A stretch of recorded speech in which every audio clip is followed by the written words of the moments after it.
శివుడు స్వయంగా భూమిపై నివసించిన ఏకైక పర్వతమేదో తెలుసా?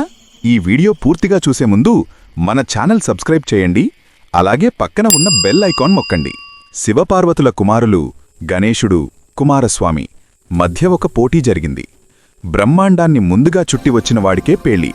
కుమారస్వామి యోకాలను చుట్టివస్తే గణేశుడు మాత్రం తల్లిదండ్రుల చుట్టూ తిరిగి మీరే నా ప్రపంచం అన్నాడు. శివుడు గణేశుడిని విజేతగా ప్రకటించడంతో కుమారస్వామి కోపంతో కైలాసాన్ని విడిచి వెళ్లాడు. ఆ కుమారుణ్ణి శాంతింపజేయడానికి శివుడు భూమిపైకి వచ్చి శ్రీశైల పర్వతంలో జ్యోతిర్లింగంగా స్థిరపడ్డాడు.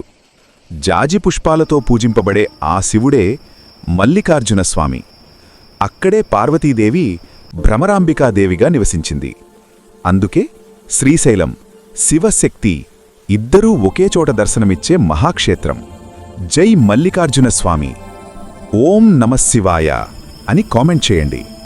ఈ కథ నచ్చితే లైక్, షేర్ అండ్ సబ్స్క్రైబ్ చేయండి.